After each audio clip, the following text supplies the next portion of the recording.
I've been told no many times in my life, even with applying to jobs. I had a list of places that I applied, and I would reference this list. And it was kind of lengthy of all the places that told me no. And I feel like it continued to drive me and inspire me and allow me to push forward and essentially do what makes me happy.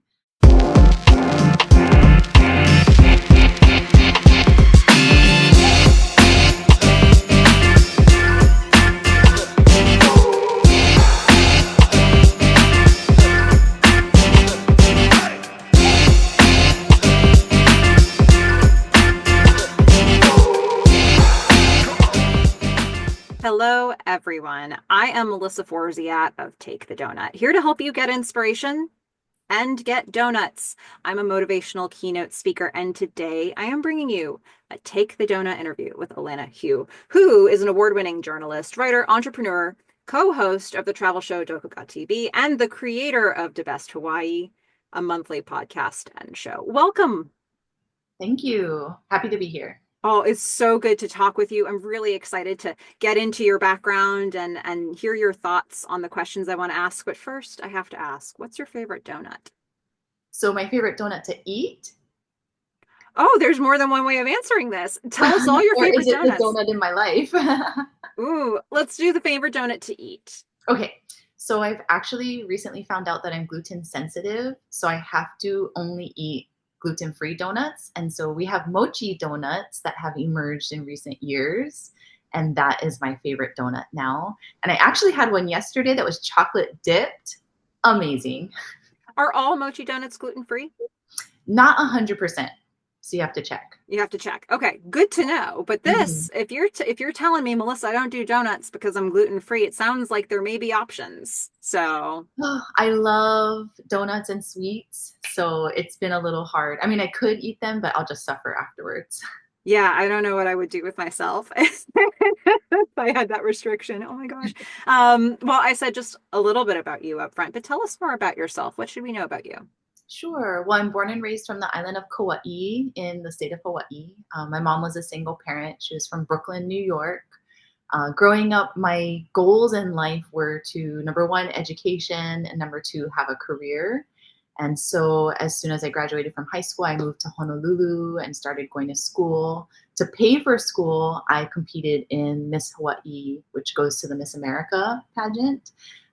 It's a scholarship program, and at that time was the number one provider of scholarships for young women in the world. And then I eventually won Miss Hawaii, and that essentially changed my life. And after a year of service, of traveling the world, I finished my education, and then I interned at a local news station, and I got hired and became a news anchor for 7 years.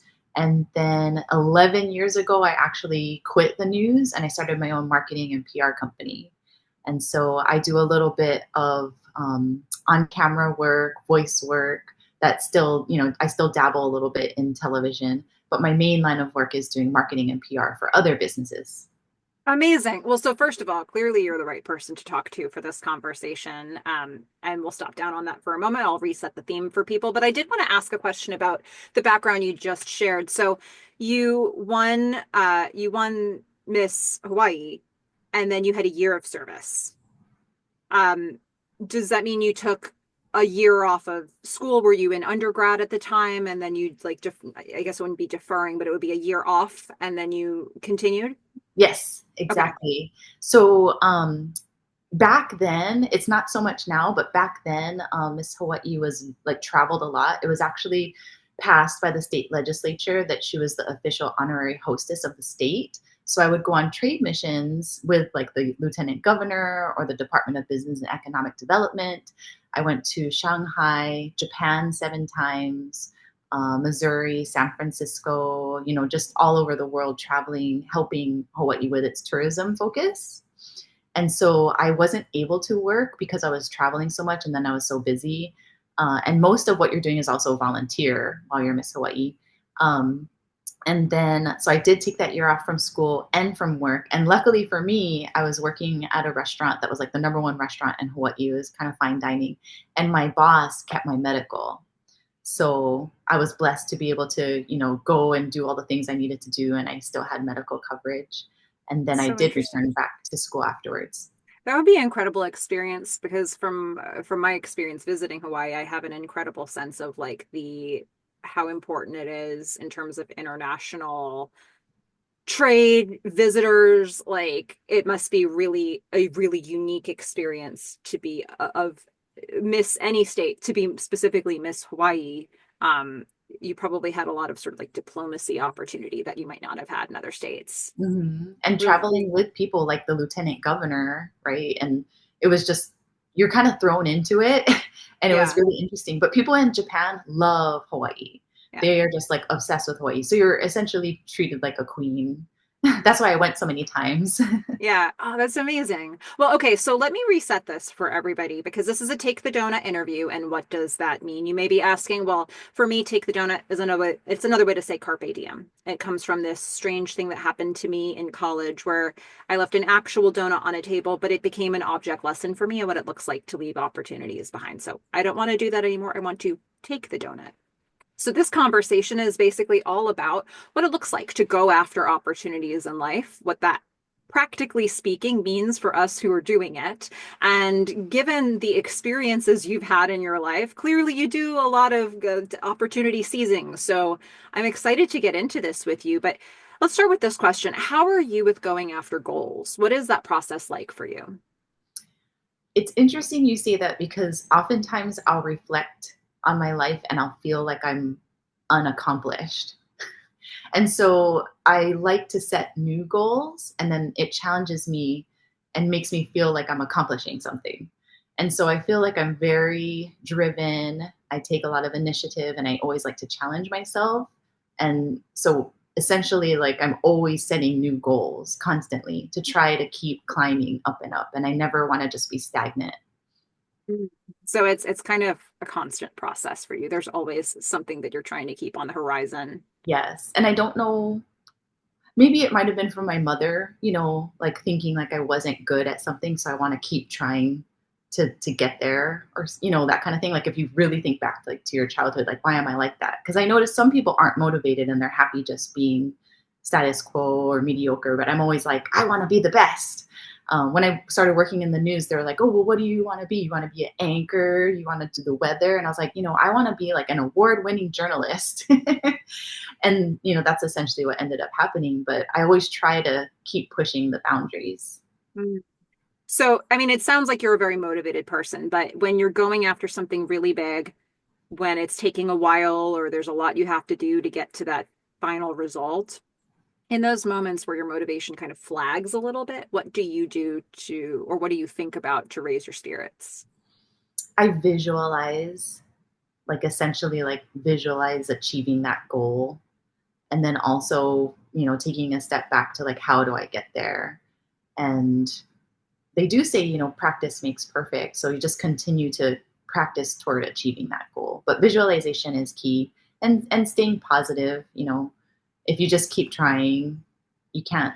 So there are 2 times I took the donut and I wasn't sure if I would only have time for one or, but I feel like there are 2 that show persistence and just continually striving for it. Yeah. Okay. Well, we'll explore that in just a moment. But I think one thing I wanted to ask about, and you're like kind of starting to get onto this topic a little bit there, but a lot of times when we go after really big things, challenges come up, like obstacles will come in our way. And I'm wondering for you if there's a particular brand of challenge that just keeps coming up over and over again for you. Like no matter what it is you're working on, you can expect this Achilles heel to be something that's a factor for you. Well, interestingly, I would say the pageants and being Miss Hawaii can also be negative because I think a lot of people associate that with just maybe not having depth or not really being educated or maybe things being handed to you. So I think I was constantly battling that, like, the association of pageantry.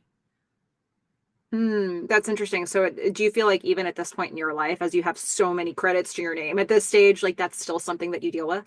Kind of. Well, it was weird because when I first started in news, I remember people not taking me seriously because of the pageants. But then it's funny too because I feel like the opportunity was provided because right? The exposure and everything.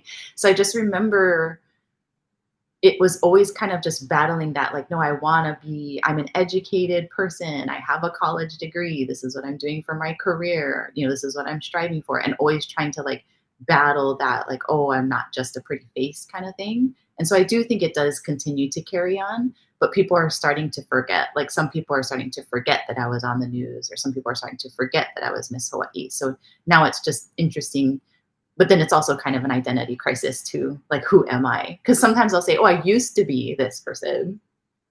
That's always a trick, isn't it? Yeah. Where like a chapter of your life closes and you're like, wait, who am I now? This is so strange. Yeah. Mhm. And you've had a few different chapters like that, Mhm. where you could attach your identity to it. So you were starting to say this earlier, but like I want to ask, what's the biggest donut you've ever taken? And it's okay if it's more than one. So if you have a couple you want to share, feel free to do that.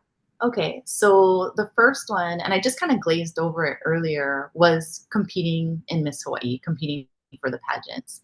So I was 17 years old and I just graduated from high school, and I ran for Miss Garden Isle and I competed for Miss Hawaii, and I came in second runner up. So then they're like, oh, you have to run next year, you'll win, da da da. So then I competed for Miss Kauai, and then I ran again and I came in first runner up.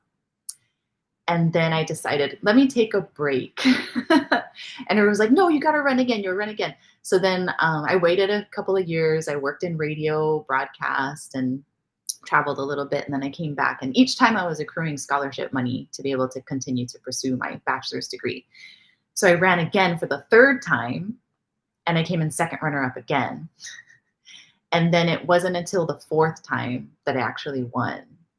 And so for me, it was that, constantly trying to evolve and, you know, I don't know, kind of nitpick at what, would make me better. And then essentially people go, well, what was different? What was the result with the fourth one that was, that led to you winning? And I was like, it was me. It was all me. Like I wore the gown that I wanted to wear. I sang the song that I wanted to sing. Because all the other time there was all this noise of people telling me what I should do, telling me what I should say. And so that was the bigger difference. But I feel like that was essentially like one of the first time I took the donut was just not necessarily being told no, but putting myself on a stage and being ranked on a scale of 1 to 10 and then not achieving it and then trying 1, 2, 3, 4 times over and over. Sounds really, by that fourth time, it sounds really empowering that when you had the most success, it was when you were being the most authentic to yourself. Like, I do wonder what Absolutely. kind of message that sent you for the future for yourself, that it's just so interesting. Yeah. So so that's the biggest donut you've taken. Was there anything else you wanted to mention in there? So the second one was my senior year in college. My practicum was actually interning at KHNL news station here in Honolulu, and that's where I first started to feel like people, discriminating against me because I had been Miss Hawaii. And they were like, well, what do you want to be? And I was like, I don't know. Like, I'm interning, I'm figuring it out. And they said, oh, we think you'd be really good on the morning show.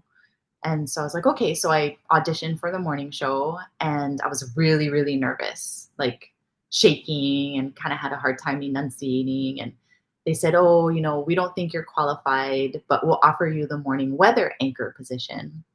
And I was like, I don't really want to do the weather. Like, I don't feel passionate about being a weather broadcaster. And I declined and said no. And then I went to another news station, and they were actually looking to hire people for their morning show as well. And they straight up told me, like, no one's going to hire you. You don't have any experience. And then I went to another news station and I met with the general manager, and I just said straight off the bat, number one, I don't want to do the weather. And she said, okay, well, what do you want to be? And I said, I want to be a respected journalist. And she said, okay. And then I said, I want to be a reporter. And then maybe if it allows, I'll be an anchor. And then boom, she hired me.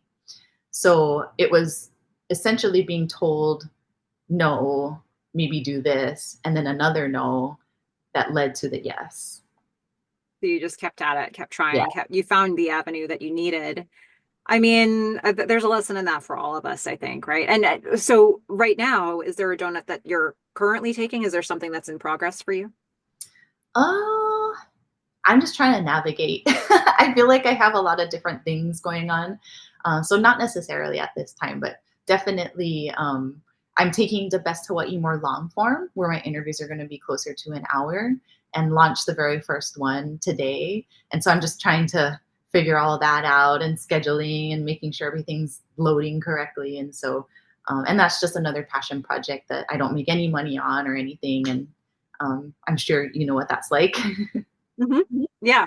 Oh my goodness. Well, I mean, so exciting though to be able to sort of pivot the format to something that's more inspiring to you and Mhm. lets you put the content out there that you want.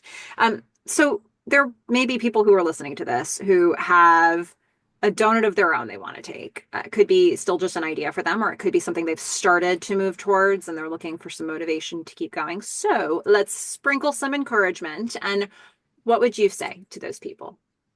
I would say first and foremost, maybe write out a to-do list of how you're going to get there. Second, don't let anything bring you down. You know, visualize accomplishing the goal, visualize yourself taking the tasks to get there, and just really work on establishing like how you're going to achieve it.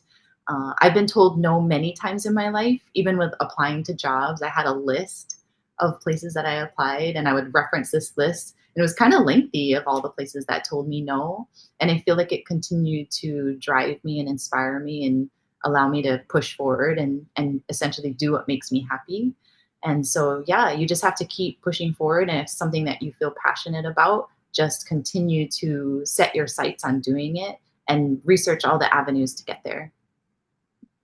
Amazing advice. Yeah, and I think to be able to, because I do consider you very accomplished, and to hear that even for somebody who's so accomplished, to hear that like you've heard a lot of no's, and that is something that continues to drive you, not keep you down.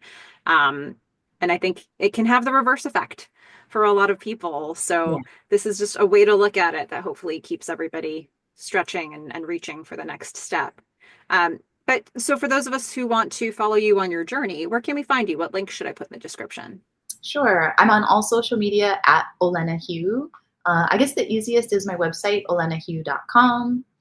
And yeah, I try to post things I think are entertaining or things that I find entertaining anyway. So it's usually food, culture, traveling. Okay, everybody be sure to check out those resources and follow what Olena's up to. And if you liked this interview, be sure to like and subscribe on this video because there's so many inspirational interviews still to come. But in the meantime, Olena, thank you so much for taking time, for talking with me, for talking with all of us about what it looks like to take the donut in your life. Thank you. Thank you for inspiring other people and giving everyone this opportunity. I'm so happy to do it. Well, okay, everybody, you know what to do. Go out there, get inspiration, get donuts.